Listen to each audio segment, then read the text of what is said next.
They had a reputation, for drugging girls at these events, and the girls would wake up, they didn't know where they were, and a couple girls told us they were actually targeted, but they were warned, they will drug you. It's like the final F you. You don't turn me down, I turn you down. By one account, her head was smashed down on the bumper of the vehicle, and then she was hit with a lug wrench, causing the blunt force trauma. That was the cause of her death. But it was a very brutal murder. Multiple weapons, multiple blunt force trauma, sharp edge wounds. Such a complicated case. And that's why a lot of people don't like to touch it. I just think my grandparents deserve this closure. Been a lot of ups and downs. Would you be willing to give something new to the public to try to help this case move along?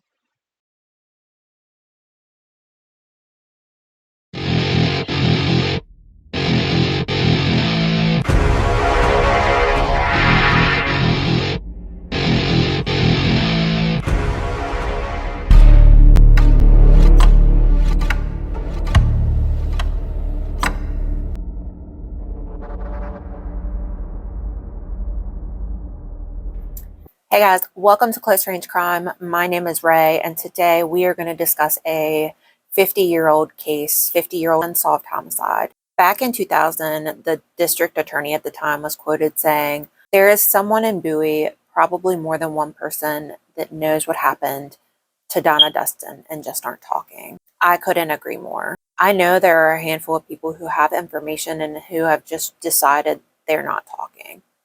This documentary is going to be set up a little differently. You're going to notice that as I tell you about Donna Dustin's story, there is going to be a main theory that continuously pops up. That's because, one, I have 4 people with extensive history in law enforcement all coming to the same conclusion, that there is one group of guys that are responsible for Donna's death. There was a particular group of men in Bowie at the time that just constantly raised hell. And it appears they had means, motive, and no moral compass. 2, at one point, these guys were persons of interest, suspects, and many of them still remain on the suspect list as of today. 3, witness statements are consistent in the fact that these group of men had something to do with Donna's death. Rather, they participated in just the sexual assault, the SA, participated in both the SA and the murder, or they had direct knowledge from the time. The question then becomes who in this group is responsible, what they're responsible for, and who has direct knowledge of the crime.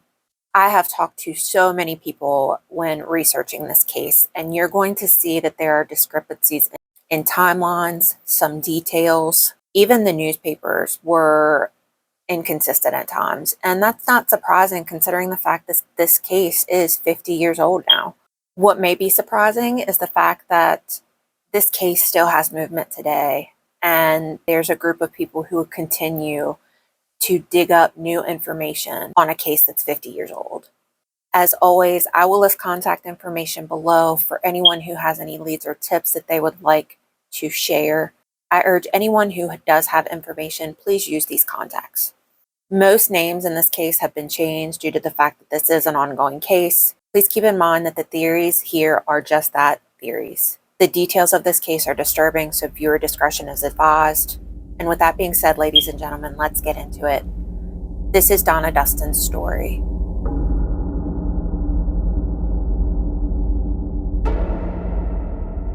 Former Prince George's County Police Officer Al Gaither has been digging into Donna's case for years now. He and Bill Smith, a retired PI, have been working on her case relentlessly.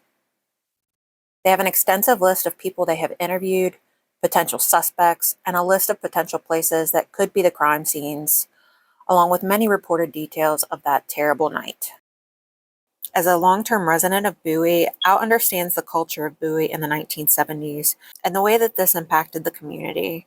He was even a classmate of Donna's younger brother, Alan.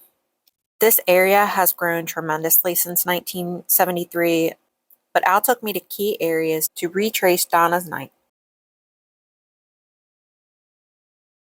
And so over the last 2.5 years, we've been running down leads. Bill and I have done a lot of interviews with people on the phone and on Facebook and through email. And I met with people in person, and I've gone back and forth with some of these people really that were interesting, I thought, over and over again. Who was there at the very end, where they were at. My background was in patrol, so my interviews were usually for things like armed robberies and carjackings and theft.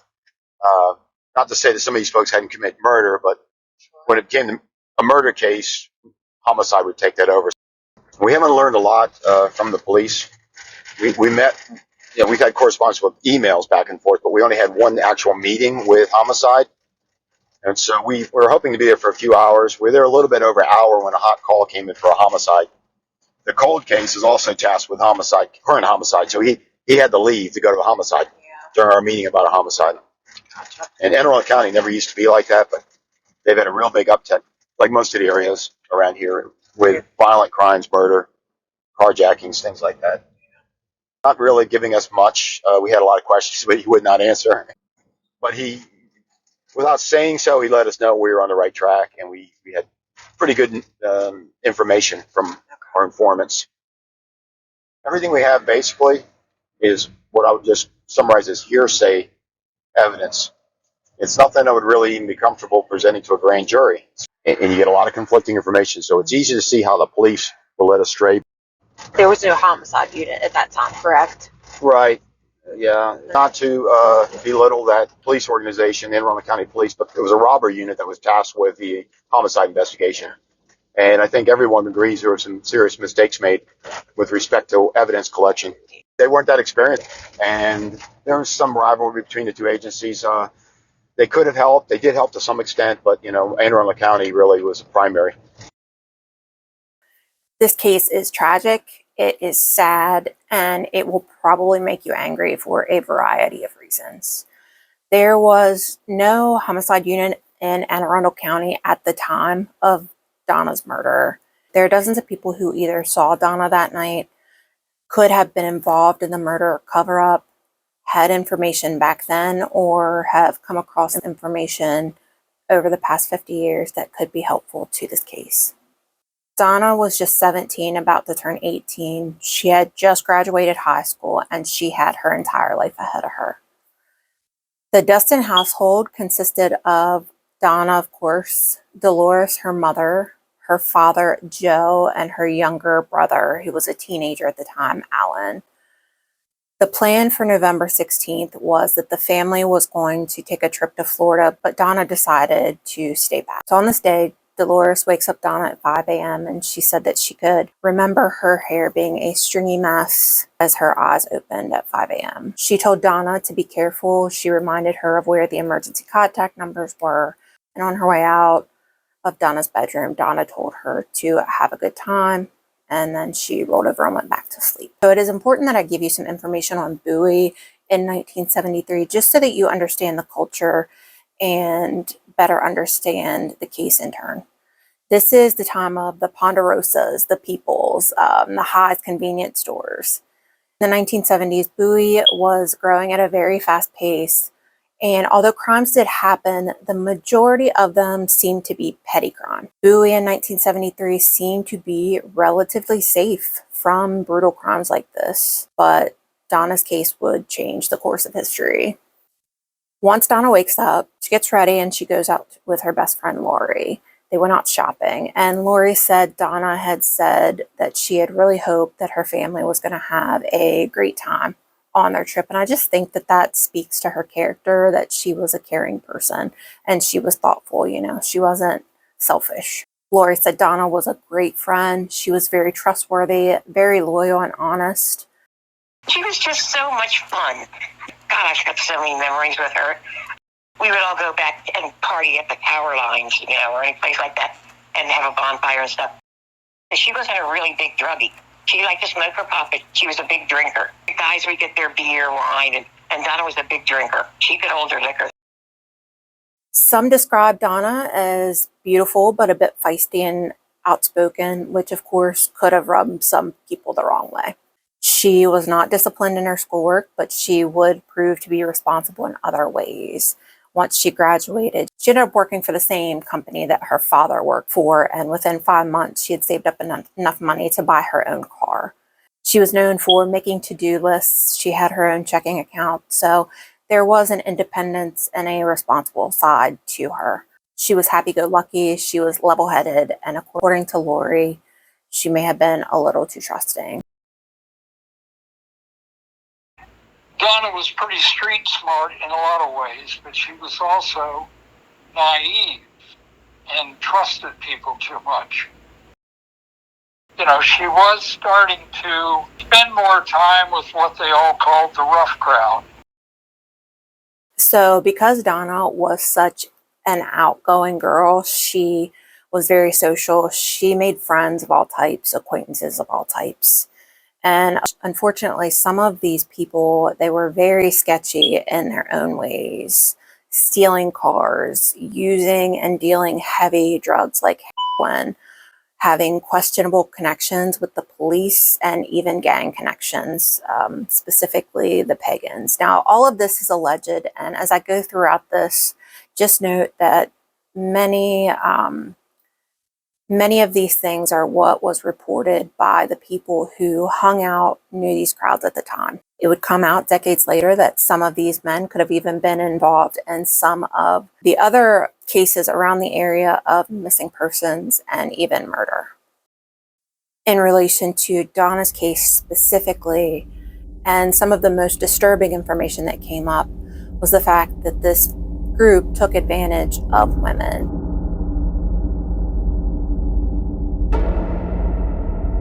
Here, we're going to go to where it kind of started. It's after her day was done, and she's dropping off her date, which was Danny O'Connor.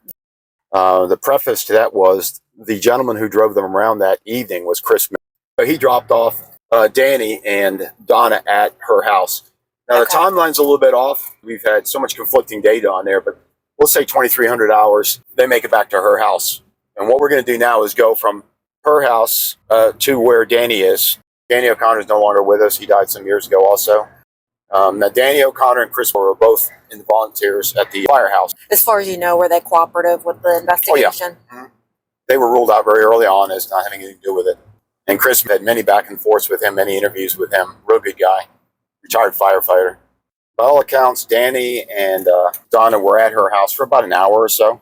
And they were drinking, romancing, and if you read the newspaper reports, she had offered him some pot, and he took a hit off it was a rolled marijuana cigarette, and he didn't like the taste of it. He said, "There's something about this," and she said, "Yeah, well, basically this lace was PCP," and he didn't like the taste of it, and he said, "I don't do that stuff," and so that was it. At this point in her life, she was kind of casually, recreationally using alcohol and marijuana. The PCP thing, I don't know much about her use of that, but she did have in her possession some PCP.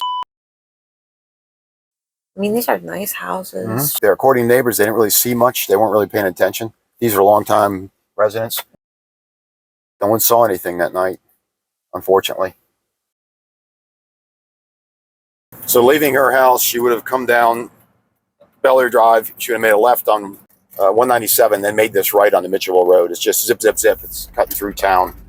And this is just an old farming road here. It was really nothing here back then in 1973.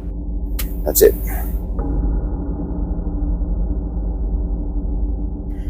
So we know by their own accounts, as well as the accounts of Donna's best friend Lori, that Donna was with Danny and Chris that night, both of which who have been ruled out as suspects, and they were ruled out early on. It's believed that Donna ended her date sometime between 11 p.m. 12 a.m. and she drove Danny home. A key piece of information is that laced marijuana cigarette.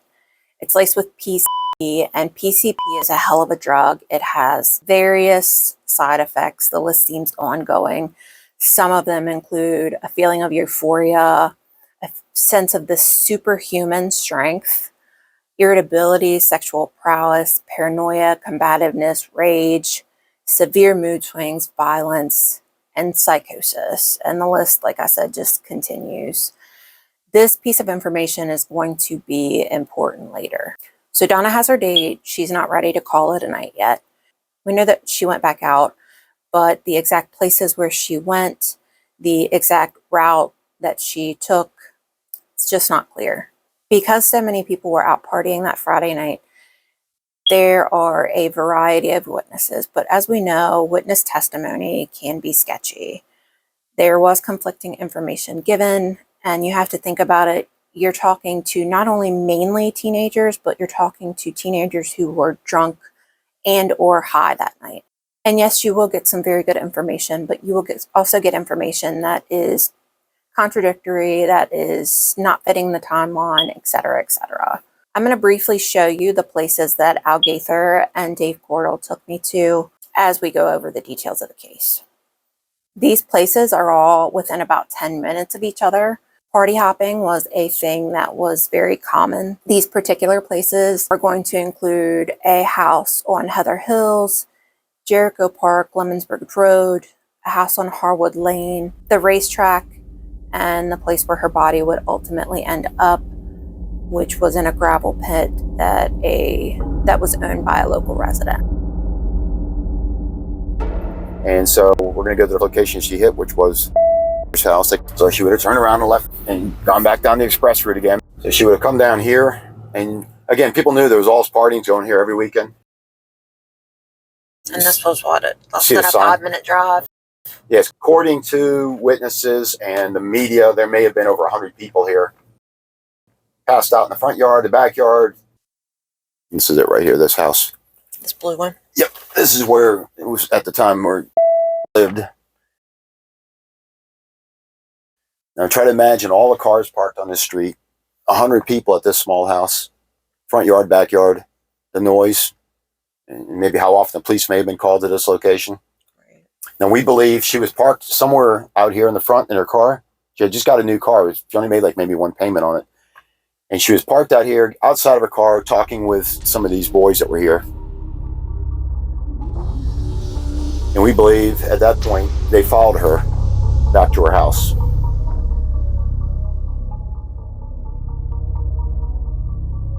So there's kind of been this debate about this party house because it's stated that over 100 people were there that night, but I kind of think it's plausible just for the simple fact that there may not have been 100 people at one time.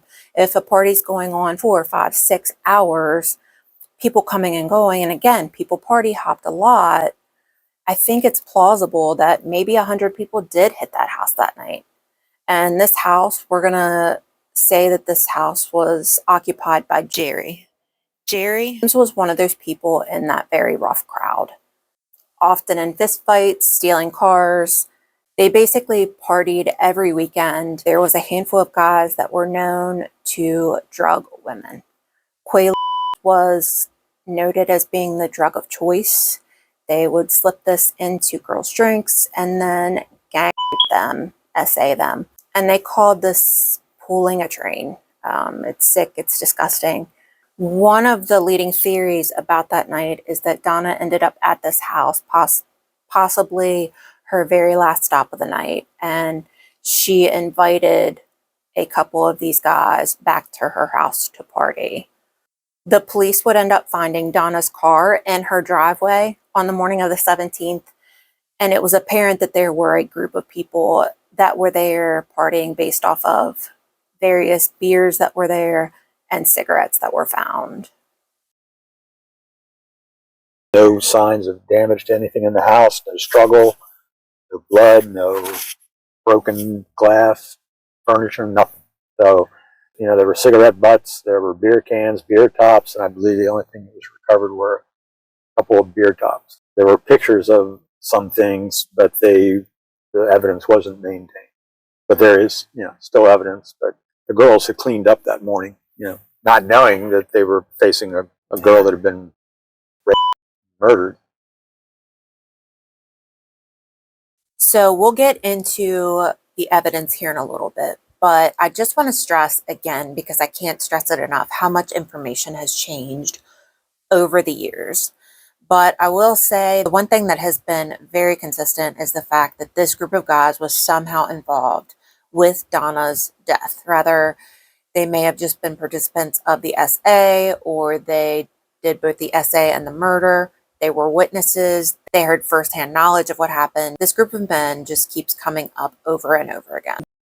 He had a reputation as a really violent guy with contempt for women. I also get the impression that he was a real bully, too. They had a reputation, for drugging girls, what they called pulling a train. Girls would wake up, they didn't know where they were. And one girl, actually a couple girls, told us they were actually targeted, but they were warned. You go out with, and this evening, they will drug you. To how awful they were, that they were despicable people. Before we get into the real hardcore details of this crime, let's just take a look at a couple other places that Donna could have been that night. This used to be the Heather Hills party grounds. This was all on the right where the shopping center is. We call it the Heather Hills Dunes. And some have suggested she was over there that night as well. And how much has this area built up since then? Dramatically. This was all farms in here. And now it's all mostly townhouses and retail. Based on, again, hearsay information, there was 2 sites that came up. One was right here we're at right now, the Heather Hills area. 2 was a place called Lemons Bridge Road, which was very popular back then. Both are in proximity to where the suspects lived and where she finally ended up. We have our own belief that it was Lemons Bridge Road, close proximity to some of the other points of interest. This is Lemons Bridge. And these gates were all that's left open. Been here many times, never saw a police car ever come back here. These things went on all night long, these parties. Very quiet, no lights, very, very dark. According to another witness that we interviewed, one of their friends, he thinks she may have stopped at another party over here across from Acorn Hill Park. It's very possible that she was, and she may have walked over to the park, according to him. Maybe she did. There were several parties going on. All this is just so compact. Mm-hmm. Yeah, so it's claiming you're party hopping, and we used to all do that. So back in the day, the kids would hang out on this big mound up here called Acorn Hill Park. And according to some, she may have stopped there. So what's changed here? None of this was here. The city of Bowie turned this into a more formal park with a walkway. So this, other than, these buildings back here, this would have been really dark. This was just grass, and up here is where they used to party. Whether she was here or not at all that night, it's certainly possible. Yeah. Now, there are 2 witnesses that actually say they saw Donna at the pizza wheel that night. One witness said it was around closing time, so that would have been around 11 p.m. Now, in her autopsy, it was found that there was food in her stomach, so that does support that idea. No more information was given as to what type of food was in her stomach, nothing like that. But one of the witnesses said that Donna did appear drunk at that time, and she was alone. So Donna would end up being found on Myers Station Road. One end of the road is in PG County, the other end is in AA County. Both Al and Dave took me to both ends where this road is now blocked off from the public. This is a photo from the time showing the area where her body was found, about 3 miles from her house. This is the property of now deceased resident Buzz Myers. One newspaper said this area was known as Buzzy's. However, I only saw that and heard that in that article. She was found by 2 hunters at about 10 a.m. on the 17th of November. Mr. Myers saw the scene and was quoted saying, "It was a horror story. Sick, sick, just absolutely sick."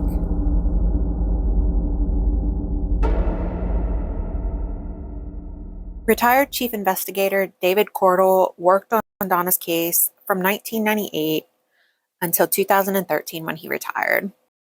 Donna Dustin was found brutally beaten, nude, and lifeless in a gravel pit on Myers Station Road. This area was owned by Buzz Myers and now stays in the Myers family.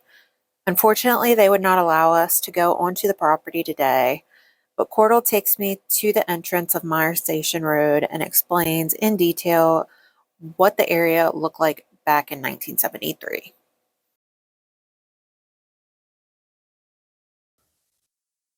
This is what we used to call the circle. But back then, it was just a private residence. This is where we used to sit and hang out.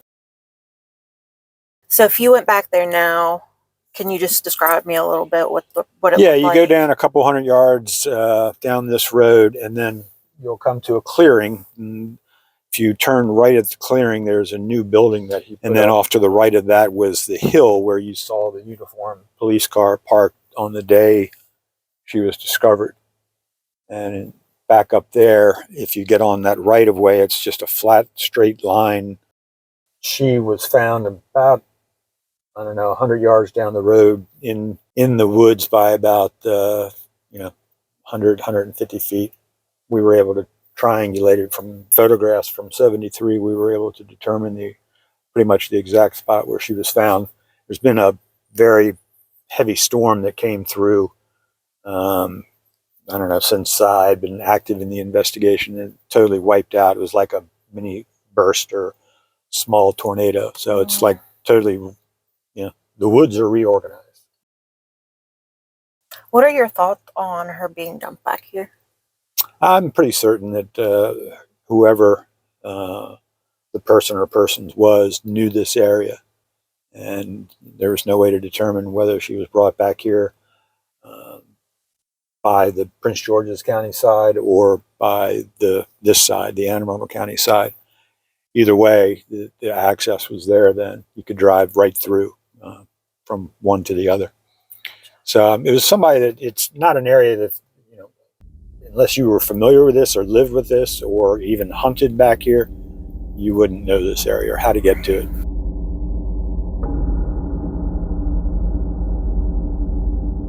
They would have traveled down here, and this is our most solid belief.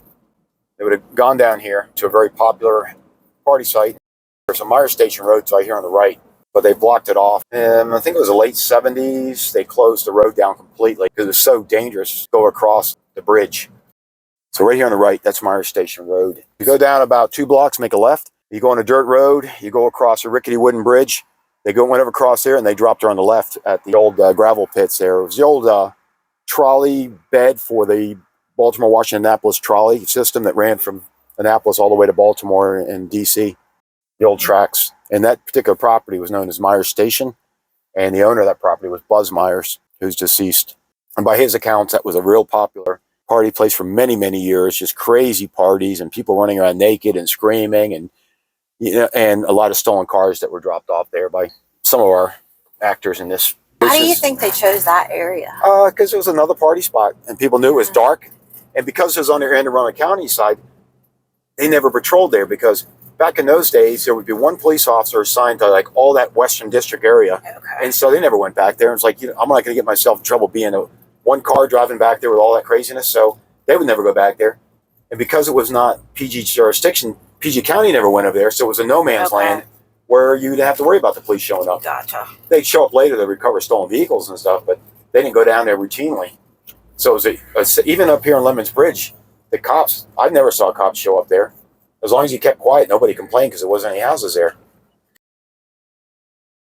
Sadly, where Donna was found ended up being the starting point of not only the aftermath of a very brutal crime, but we'll call an unfortunate investigation.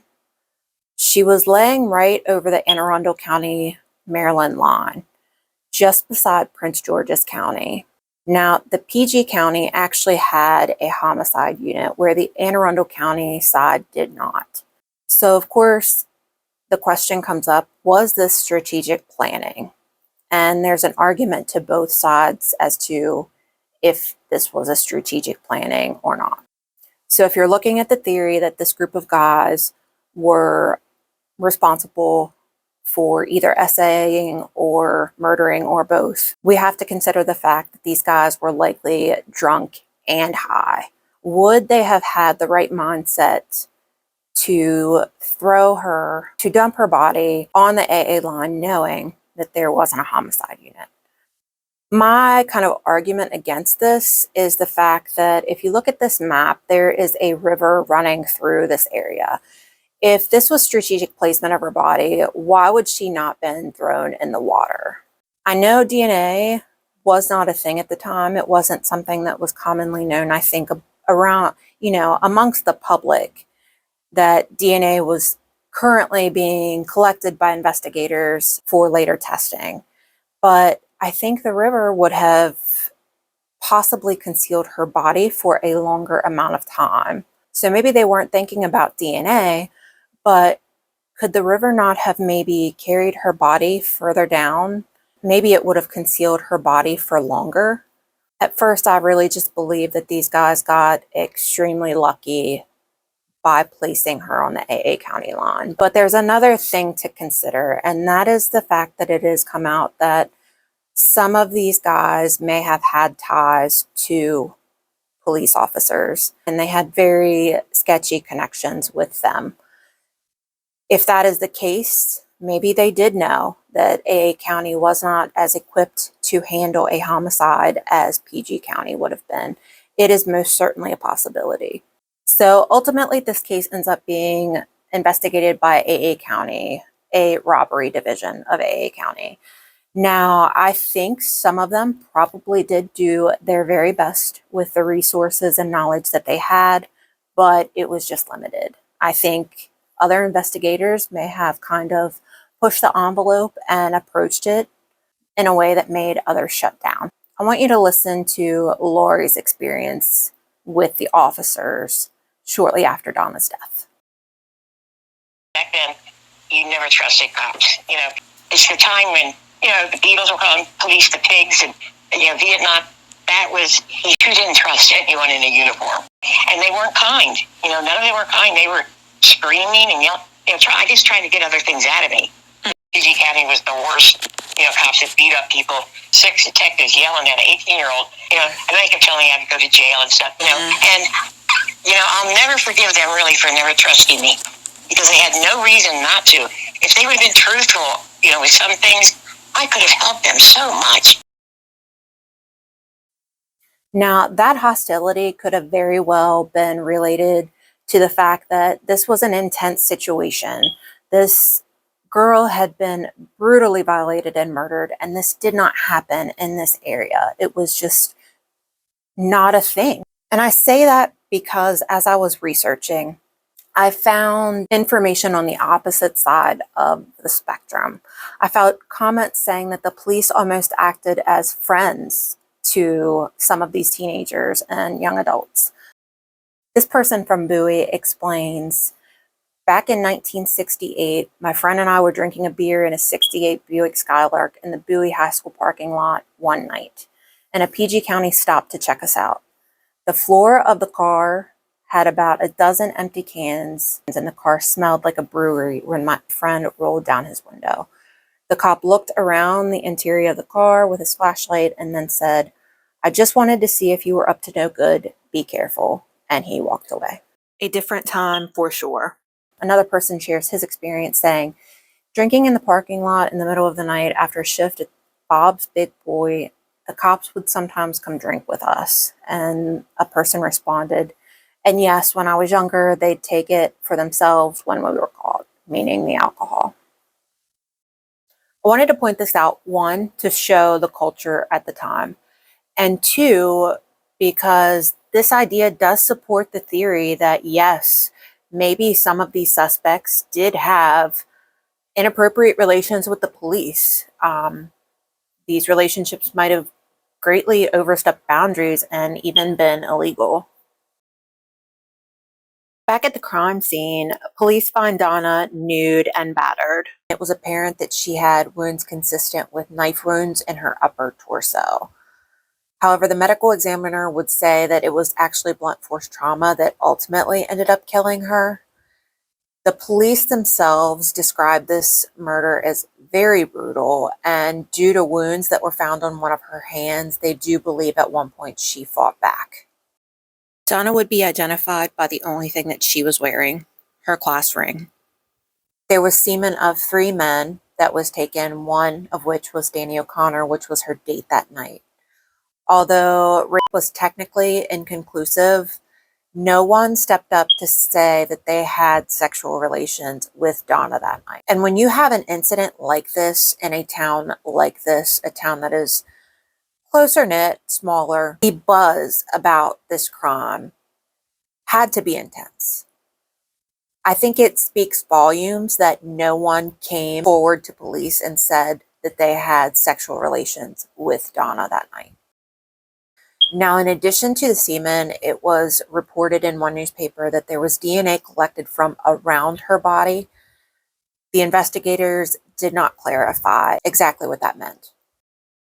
Well, the best we can figure is that she was not necessarily murdered back where she was found. And there's different scenarios that have it happening at different places. Do you think that there were multiple assaults at multiple places? It's possible. I don't have any direct knowledge, but it seemed as if, based on some forensic examination of the body, you could tell that she had lain in a particular position for a while. You could tell that she was placed back where her body was found. She was carried back there by, we know, two people at least were there. One carried her from the head side and the other carried from her feet. We did recover 2 boot prints at the foot of her body. In the beginning of this case, a very gruesome detail about what happened to Donna came out, and that was the fact that there was a lug wrench that was found inside of her. Now, if you don't know already, I spoke with Ken Maines, who is a retired cold case detective in Pennsylvania that has a YouTube channel, Unsolved No More. And I passed my research along to him, and he made his own assessment through a video about Donna's case. I just want you to listen closely to what he has to say about this particular detail. And that lug wrench being forcibly inserted into her vagina is like the final F you. You don't turn me down, I turn you down. Now, there was a theory that came out of comments that had been made by others when interviewed, in which there was a plan to teach Donna a lesson. There was one guy in particular, we'll call him Carl, that allegedly had a thing for Donna. And he apparently was much older. I want to say in his 30s, which that alone is alarming.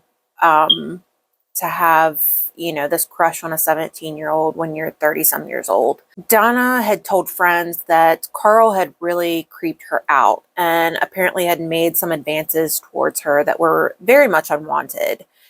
And basically, Carl might have hatched this plan to kind of teach her a lesson for turning him down. The plan was hatched basically to humiliate her in the worst way possible by pulling a train on her. This guy would ultimately get what he wanted, forcefully and against Donna's will. Then possibly because they're already kind of, they have a fucked up mentality anyway, because of the drugs and alcohol, maybe mixture of different types of drugs, that this got out of hand, and a few of them did get violent with her and basically beat her to death. Interestingly enough, when I gave my information to Ken to make his assessment, this is not something that I shared with him. So I thought it was interesting for him to come to this kind of a conclusion in his video. Now, quick note, his video will be linked below if you'd like to check that out. So it's pretty much widely agreed upon that Donna was not killed where she was found, that Meyer Station Road was simply a dumping ground for her. However, we can't completely rule out the idea that she was killed there. And the reason why I say that is there was not very much blood evidence, right? But here's the thing. If the stabbings all happened post-mortem, if the mutilation happened post-mortem, her heart wouldn't have been beating, so there wouldn't have been much blood.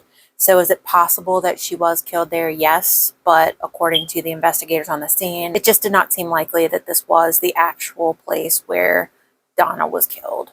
The lug wrench was one of the weapons that was believed to have been used to beat her head in, and there was also talk of another weapon, another blunt force trauma type of weapon, along with a knife that would have been used in the assault. Now, being that there are 3 weapons, I think it's only a fair assumption to say that there was likely more than one person who killed her. or who at least struck her. Now, there was forensic done, and I would assume that with that lug wrench, they would have checked to see if there were any fingerprints on that lug wrench. And just an amateur guess here, if there was, I would assume there would have been arrests. So likely there was no fingerprints found on the lug wrench. Again, she was found nude. Her clothing was not found anywhere around her. To this day, no one has been able to locate her clothes. Investigators believe that either those clothes were tossed or they may have been burnt. Apparently, there was one location that could have been a crime scene in which there was a burn pit, so there was question as to whether or not her clothing was burnt. However, again, this was not searched by police. I don't even know if they knew of it at the time. That night, Donna was wearing a red and brown blouse, new jeans, a pair of gray pantyhose. She had a leather handbag with a long strap that said "Made in Mexico," some sort of stamp on it. She also had gold platform shoes and a brown 3/4 length coat. Now, there were 2 sets of footprints found around Donna's body, and there was some question raised later as to whether or not these were actually related to the crime. Reason being, it was about 28 degrees that night, so below freezing. So the idea was that the ground would have been solid and boot prints wouldn't have been left. However, the area that Donna was actually found was more of a sandy type of area, so it would not have froze. So it is highly, highly likely that these boot prints are related to the suspects. The toxicology report would indicate that Donna had a blood alcohol level of 0.19, which was twice over the legal limit. She tested positive for PCP and she tested positive for marijuana. However, I cannot get one direct answer, yes or no, as to whether or not she tested positive for Quaaludes. I'm not even sure if the basic toxicology report that they would have did in 1973 would test for this. If anybody has any direct knowledge of that, please comment below. It's a question I just ran across.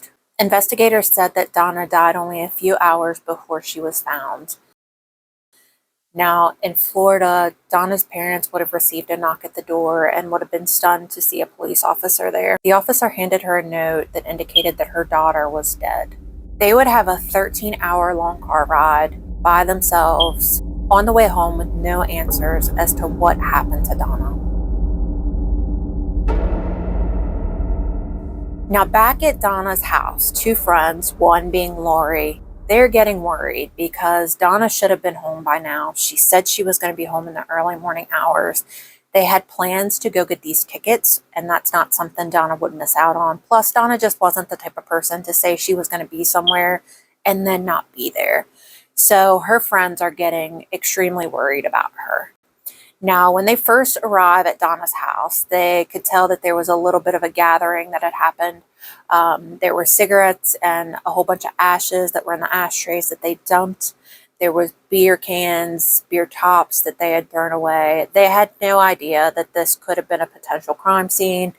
They had no idea the severity of what was happening at that moment. Now, specifically, Lori remembers that Schlitz beer tops were found, and that's going to come up again here in a little while. The trash, the cigarette butts, the beer cans, the beer tops were thrown away, but we don't know if investigators collected that trash. That would have been a gold mine of fingerprints, DNA that could have been tested later, but we just don't know. There have been very harsh criticisms coming from just about every angle as far as towards the Anne Arundel County Police and how they handled or possibly mishandled evidence. So at first, the police focused heavily on her ex-boyfriend. We'll call him Nick. Apparently, Donna and Nick had just recently broken up. I'm going to let Cordell tell you a little bit more about Donna's history with him. It's pretty alarming. They had broken up at the time of her death. I understand that he was abusive. Is that true? That's what I've been told. And I believe I think he admitted to the one time I think he pushed her really hard and had to go get her ribs looked at or something, that she was bruised or something pretty badly. Was he the main focus at first of the investigation? Do you know? As far as I could tell, yeah. I mean, it's like a lot of regular homicides. They start looking to people closest, usually the husband or boyfriend. So with this kind of background, this kind of past, there's no doubt why Nick was initially looked at as intensely as he was. Statistics will surely point to an abusive ex. However, I do wonder if from the jump there was this hyper focus on him, and that led the police to miss other leads along the way. Being that this is an open case, we don't have a timeline of how exactly AA County Police handled this and the timeline of which persons were interviewed. But I will tell you, there is a lot of suspicious behavior happening with the guys that we have been talking about. By their own admission, 3 of them ended up going to Florida. There's a huge discrepancy in the times that they gave, and that was admitted by one of the guys that gave that first statement to begin with. We also have 2 vehicles that were possibly involved. There have been reports that they were both cleaned intensely, and then shortly afterwards, they were gotten rid of. And that's just the tip of the iceberg when it comes to these guys. Now, an interesting piece of information comes out in the newspaper, and it was reported by witnesses. On November 17th, a guy shows up to work. He is not scheduled. He is disheveled. He has stickers and briars on him. And even more concerning, he has stains on his jeans that are brownish red in color. Why is he going to work when he's not scheduled? Why does he look a hot mess? What are the stains on his jeans? So if you haven't already guessed, the guy that we're talking about is that 30-something-year-old Carl, the one who creeped Donna out, who supposedly had this little obsession with her and made her very uncomfortable. The guy who is married with kids. Carl wasn't from Bowie, and at that time he was just sort of getting into some of the crowds, and most of them considered him an outsider. His age also made him kind of an outlier, and he just kind of, again, he was a more recent addition to these groups. He had briars on his clothing. He had stains that looked like blood were on his clothing, and he shows up at work Saturday morning, and he wasn't scheduled to be there, wearing the clothes he had on from his workday on Friday. But according to witnesses at Penn Jersey, stickers, briars, like he'd been walking in the woods, things were stuck to him, and blood, the dark color stains on his clothing. Was he still high when he went to work? More than likely. Why would you do that? Right. And yet, to our knowledge, none of his clothes were ever confiscated. And he really wasn't interviewed because, like I said, they were after somebody else.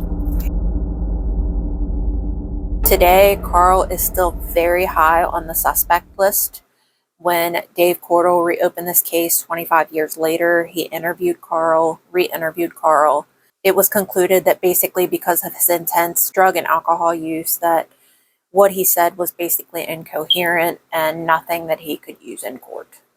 Carl died in 2004, and sadly, many of those who are believed to be suspects or those who have had information are deceased, but not everyone has passed. So that leads us right up to the vehicles that are thought to possibly have been involved with this murder. We believe there was 2 vehicles important to the case, where one was it was like a 1965 Ford Galaxy station wagon, black in color. And the other one was a white van. I'm not sure if it was a Chevy or Ford. An interesting note on that, within a few weeks, the white van was torched. And then the black station wagon was sold as scrap to a vehicle scrapyard also shortly after the murder. Both of those vehicles should have been seized and entered into a impound evidence bay and processed, because there would have been, in all likelihood, forensic evidence. Carl happened to own one of these vehicles, a Ford station wagon. Now, there were witnesses that said that he was cleaning it out right after Donna's death, and then shortly after, he actually ended up scrapping that vehicle. He scrapped it for cash, and the thing is, that vehicle, from what other people said, that was his baby. That was his pride and joy. So it's very suspicious that shortly after that happened, he scrapped that vehicle. Now, there's another vehicle, a white van, that is thought to have been involved as well. According to at least one witness, that vehicle, the van, was being hosed down from the inside out. And then shortly after, it actually ended up burning to the ground. So make of that what you will. Now, the police never impounded these vehicles before they were destroyed. However, one piece of information did come out, and that was the fact that those Schlitz beer tops that were found in Donna's house were actually also found in one of these vehicles. Unfortunately, that's all the information we have on that. Now let's look at the three guys who just up and went to Florida. The guys who are known for terrorizing women, intimidating women into having sex with them, drugging them, pulling a train on them. These guys. These guys originally report to the investigators that they left for Florida on the 16th around 10 or 11 p.m. Now they end up getting busted and alive because there's several witnesses that actually saw them in Bowie well after that time. So when Al confronts one of these guys, he basically says, yeah, you caught me in a lie. I think we left more like 10 or 11 a.m. the next day.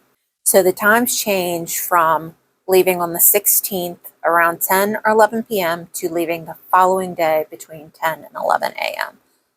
The hours in which Donna's murder occurred. I think it's very suspicious that you are trying to create this alibi that you're not in town, get busted on this alibi, and then just kind of say, you caught me. It's very brazen. It's very cocky. And of course, the question is, why are you lying? Why are you fleeing to Florida? Why are you staying there for 3 or 4 months? But an even bigger question that I have, why are the police not questioning them until they decide to return to Bowie 3 or 4 months later? Why was all that time wasted? So, of course, other leads have been looked into. Again, the investigators really focused heavily on the ex-boyfriend, Nick, there for a while, at least 2 weeks that we know of. But there were other things that they did investigate over the course of this 50 years. In 1987, there was another murder of a woman, Jacqueline Robinson, and that case was originally thought to be connected to Donna's. However, Jacqueline's case was solved with a life sentence conviction back in 1993, and it appears that this connection was thoroughly looked into. There's a link below to one of the court documents in regards to Jacqueline's case, should you want to do a little research on your own. Now, again, there have been unsolved murders in Bowie that may very well be connected to Donna's case in some way or another, especially if we're looking at the fact that there's potentially 2 or 3 people who actually took part in the murder. It wouldn't be unlikely that some of the same characters may have done other things similarly to this over the past 50 years. So there was some brief talk about potentially a serial killer being involved in Donna's case, Samuel Little. This particular theory seems kind of far-fetched to me. Samuel Little did kill people across the country and across the entire United States from 1970 until 2005. So I think the time frame, definitely it makes sense, but I think that's really the only connection that was made. And the reason being is Samuel Little kind of focused really heavily on prostitutes and girls that had some serious drug addictions, as far as that's who he targeted. He's known for the artwork that he created while in prison. The artwork represents his victims, and many of his victims are not named. So I can see why some people might think for a minute that this could be potentially what has happened to Donna, but it just doesn't make sense if you look at the grand scheme of things. Remember, Dave Cordell and Al both agreed that in order for her body to be dumped back on Myers Station Road, it's highly likely that the persons who did that know the area, maybe grew up in the area, or just was really familiar with that area. Samuel Little was kind of like all over the place, and he just randomly dumped bodies wherever. He didn't care if they were found or not. There was actually some attempt to conceal Donna's body, at least. Additionally, it's been quoted by many people who've looked into and investigated this case that it is highly, highly likely that Donna knew her killers. Now, there's another lead that came in about some transient people working in Carnival, and they were in Bowie at the time. There is someone or someones who may have witnessed something in the house that they were staying at on Racetrack Road. This house could have potentially been a crime scene, and it doesn't appear that it was searched. It was only 10 minutes away from where Donna was dumped. And there was talk that Donna's clothes could have been found in that house or on that property at some point. Talk that the clothes could have even been burned because there was a burn pit on the property. That time was being rented by one or more carnival workers who worked the local carnivals that were very popular during the year in our area, and it was leased to a carnival worker. We have been unable to track him down. We've presented that information to law enforcement, and we kind of got there aware of it. They've done something with it, but that was it. And then again, no details. Very shortly after her death, a tip line was created for Donna's case. Was set up so witnesses could call and give information to the police. Despite receiving 15 to 20 calls in that 2-week period after her death, the police were quoted stating that the case was at a standstill at that point. An FBI criminal profiler was brought in at some point, but the FBI does not have jurisdictions over this case. It was reported all the way back in 2013 that over 200 people had been interviewed at that point. At least 16 men had provided DNA, and witnesses had been brought forth to a grand jury. In 1999, it was reported that DNA had been collected from a suspect that was living in Florida at the time. There was a second suspect living in Syracuse, New York, that refused to give his DNA, so a court order was given in order for him to comply with that. Touch DNA was also explored at some point. My thought immediately went back to that lug wrench that they found, that maybe they thought they had touch DNA on that, or maybe it could have been from other evidence that was collected. But we can see throughout the years, DNA is being touched on again and again in order to try to solve this case. However, it has been years since that has been reported, so likely one of two things are happening here. Either the DNA did not lead to anything, or the police still do not feel like they have enough to charge someone with a murder. I was thinking too, taking this case to court would be so difficult because if you relied on the DNA of who she had sex with, Right. they could easily say it was consensual. Exactly. Bingo. And they did have semen slides. And, you know, part of it was the murder premeditated? I would believe no. Was this the rape premeditated? Good likelihood it was. Yeah. It just, everything went south and it escalated. Also factor in the use of PCP. Yeah, there was forensic samples taken from her body, which were able to be used during my investigation.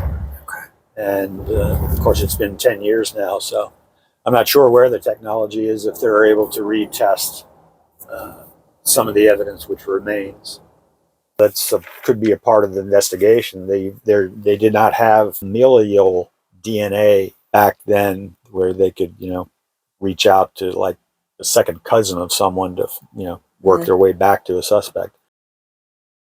Cordell was able to tell me that there was useful information that came out of those statements to the grand jury, but he was unable to elaborate. So Detective Cordell did not have advancements of familial DNA available to him at the time he was actively investigating, but I did see a few notes during my research regarding familial DNA testing and this case. Someone had reached out to CC Moore. She is one of the most well-known genetic genealogists out there right now. If you have watched any crime show at all whatsoever, there's a good chance that you have run across her or her work. This message was found on Donna's Facebook group where someone following the case had reached out to her asking if she would be willing to do something with this case, and she did express interest in Donna's case. I reached out to CC Moore and her team for a follow-up, but fortunately they couldn't tell me anything, and it seemed like it was more or less for legal reasons. What I've been told is that the previous investigator, Detective DiPietro, declined any opportunity in order to work with CC Moore or to do any familial DNA testing. I have no idea why. I don't know if this was because of financial reasons, if it's because there's no DNA left, or if there's simply a disinterest to do so. Cordell had a lot on his plate when he started this case back in 1997. He was actually one of the ones most responsible for the testing and retesting of the DNA that we just talked about. He also followed leads on the boot prints, a knife, and did stakeouts on anniversary dates. When were you on the case? I believe I started in 1998, 1997, 1998. It was right before the 25th anniversary, so that would have been 98. So I was doing cold cases. I think my first cold case was way back in the 80s, but so we started looking at it and it started to be, worthwhile to pour some time into it. So I ended up working the case until my retirement, 2013. Been a lot of ups and downs. 2 boot prints at the foot of her body. And did they lead to anything? I drove that one all the way into the ground as far as I can by trying to identify. It turned out that it looked like it could have been a combat boot, a black combat boot. So I actually went to the logistics school for the United States Army to find out about combat boots that were made in the 60s and 70s. But there was nothing to compare it to now. That person's shoes were long gone. We did locate a weapon much later that when I took it up to the medical examiner's office, they said that this knife, or one exactly like it, caused one of the wounds that was found during autopsy. So we tried to track where that knife had been, where it went. I spent a couple of years working with that. We were able to narrow it down, but we couldn't put it in the possession of somebody at the time of the homicide. We couldn't tell who had it. It had made the rounds of several different people. There was speculation that the van was hidden on a property of the brother who owned a commercial business, gas station, that it was buried somewhere behind there. There was a lot of junk cars and trash and things. In the early 2000s, we were never given access to go Detective back Portal there. brought this I case tried to to the look Mid-Atlantic from the air. Cold Case We went up in a Homicide helicopter to try to Investigators survey the area. Association. The white van may have had nothing to do with it. Sometime in the year 2000, Detective Portal brought this case to the Mid-Atlantic Cold Case Homicide Investigators Association. So he created a presentation in order to see if the teams and persons who have extensive history in homicide cases could brainstorm any new ideas to solve this case. It was very tough to leave the case open. Well, it sounds like a lot was done. A lot of angles, everything, the boots, the going up in the helicopter, the knife, I did a stakeout, the 25th anniversary. I sat out there at the body recovery site for a period of time. We even did something at the cemetery. Thought that there might be, someone would revisit place, where this occurred, and maybe they did, and maybe it occurred totally somewhere we haven't looked. I wasn't able to find exactly when this happened, but the Bowie Alumni Association actually put up a $1,000 reward for information in Donna's case. At the 25-year anniversary, the class of 1973 welcomed investigators to come in and set up a table in order to not only pay tribute to Donna, but also get more leads. And leads did come from that. It seemed like throughout the years, they did work with investigators and they were very cooperative. But for some reason, at the 50th anniversary of their class reunion, something shifted, and we don't know exactly what, but they didn't want anyone to set up a table at that reunion. Now, this does not represent the entire class of 1973, only the people who had it within their power to allow something like this. They declined to do that. It's disappointing to see that kind of lack of cooperation. And it's especially disappointing because you have Al and you have Bill and, Dave might have even went back there and introduced or reintroduced themselves to the class of 1973. And maybe one of those, citizen detectives could have, just being there, maybe their presence would have encouraged someone to talk. You never know. And I have had an enormous amount of cooperation from others when researching this case, but I will tell you there was a point in time that I was very disappointed, and that was when it came to Detective DiPietro. He was on the case at the time of the 50th year anniversary of Donna's murder, and I reached out to him just to see if I could maybe sit down and do an interview with him. I told him a quick interview, 20, 30 minutes max, and then I also asked, At the very least, could he please put out some information that would be new to the public that might help bring in more leads or might reignite the case in some way? And unfortunately, I never received a phone call back, and my phone calls that I made after that went unanswered. So that was disappointing. We now have a new investigator on the case, which I have not made contact with him yet. My hope is the new investigator will be more willing to be more active on the case, especially when you have all these helping hands around you that are feeding you information. And that can be used as a great resource should the detective choose to use it. Donna's mom was quoted saying, "I can tell you, I never dreamed we wouldn't find out who did it. We never dreamed that all this time would go by and we wouldn't find out why." This sadly would be the case for Dolores's entire life. She ended up passing in 2008. Sadly, Donna's dad and her brother have also since passed.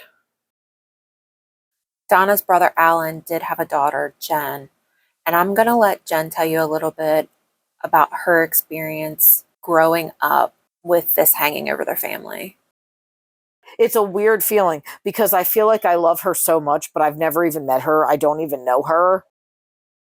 Can you just tell us how you are related to Donna Dustin? I'm her niece. Okay. So my father is her brother, her younger brother. Okay. I'm his daughter. I wasn't alive when You this weren't happened. alive. Okay. Yeah. I wasn't born until 85. So can you explain a little bit as far as what you heard through your family? And I mean, how- my whole life I felt like I knew her. I mean, my grandmother talked about her from the time I was from the time I was itty bitty. Yeah. And my grandmother and I were super close. And I think our bond was like that because I reminded her so much of Donna. Like, if you looked at our senior pictures next to each other, I heard it all the time, not just from my grandparents, not just from my dad, people that didn't know me.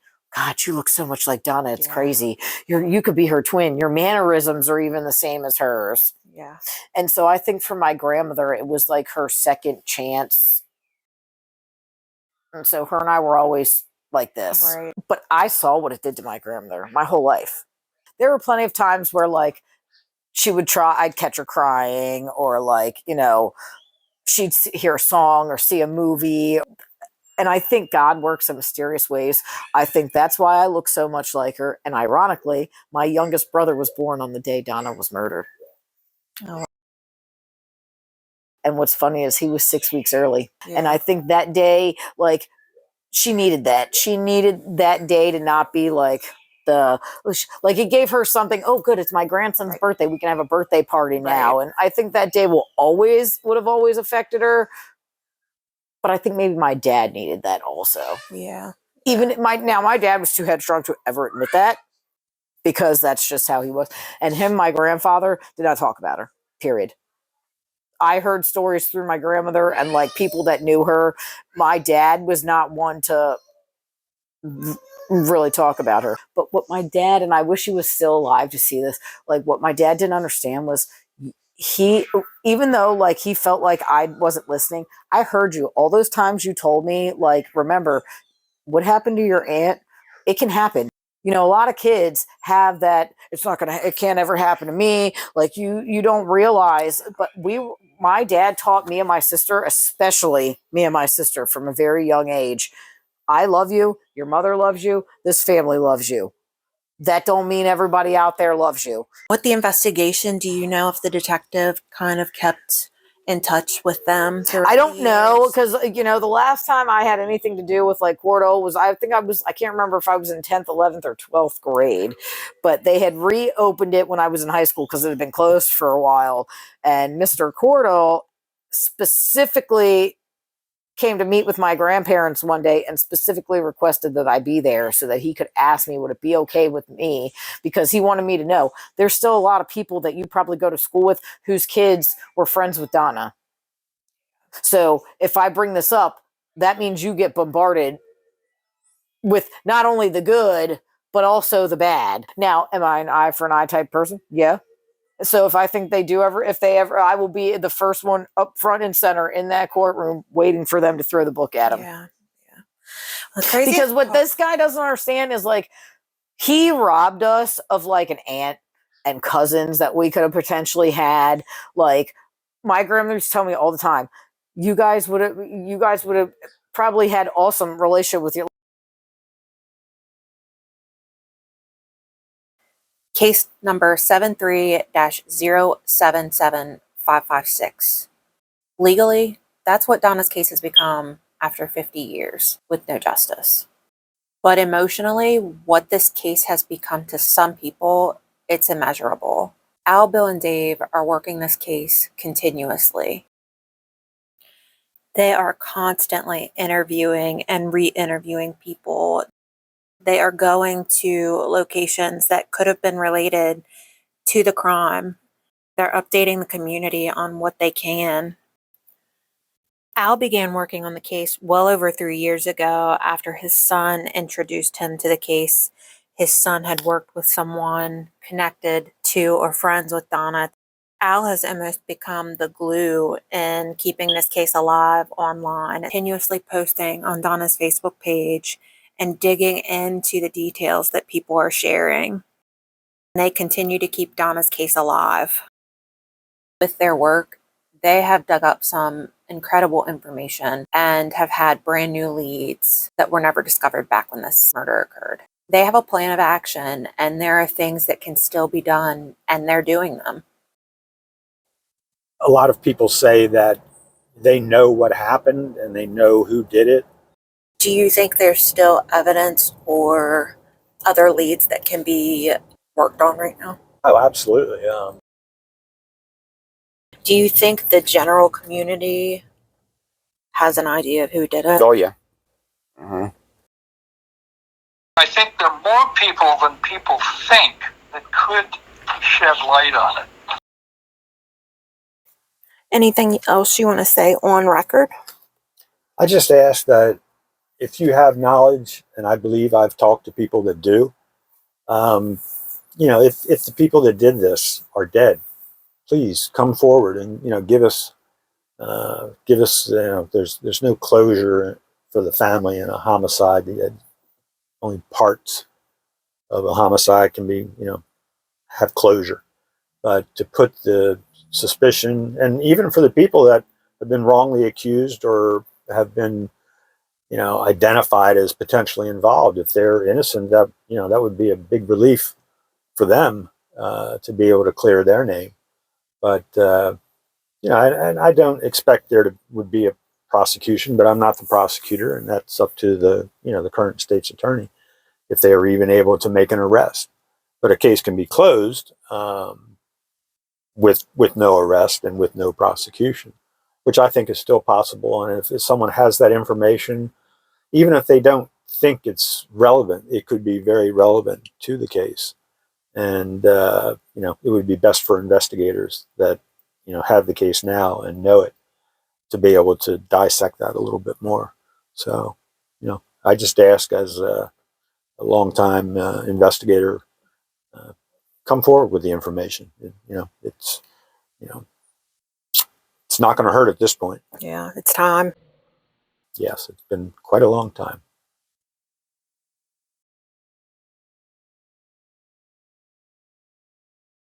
If you're into true crime at all, you know that we see a lot of indifference to or disinterest in cold cases, especially ones that are as old as Donna's case. And these cases get passed from one detective to another and another over the years.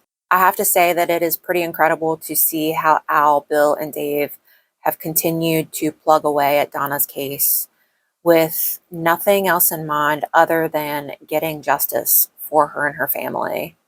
They have so much passion for this, and really for no reason other than to see the solution, to see justice.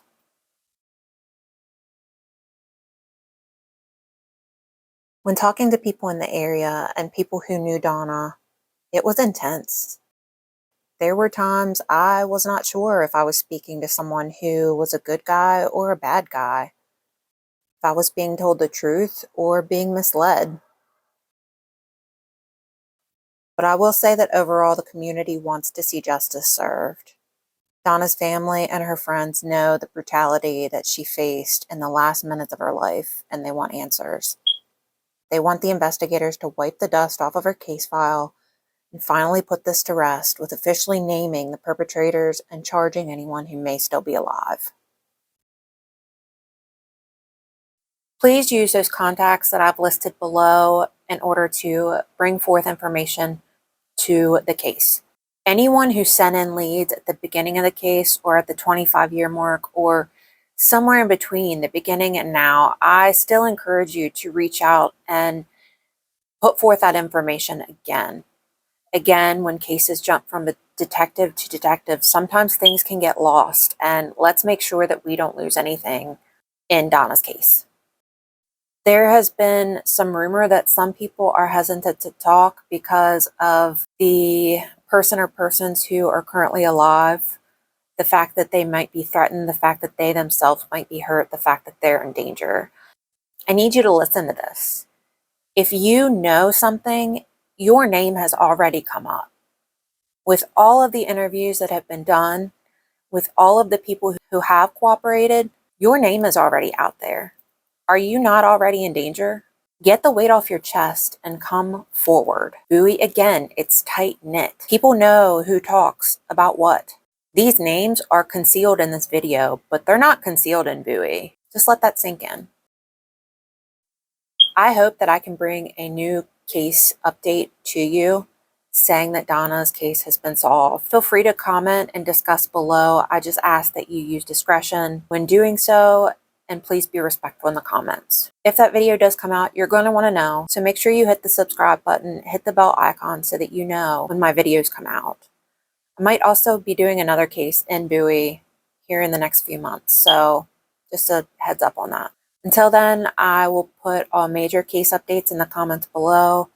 Also, if there's anything that I've gotten wrong, I will put edits and updates below as well. Everything is in the description box. I want to give a huge thank you to Al Gaither, to Bill Smith, to Dave Cordell, and to Jen, Donna's niece, as well as everyone else that I have spoken to. And I even want to extend a thank you to everyone who has cooperated, who has brought forth good information, and who has been an asset to the case.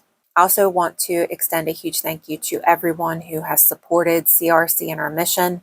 I've had some of you reach out to ask me how you can contribute to our cause.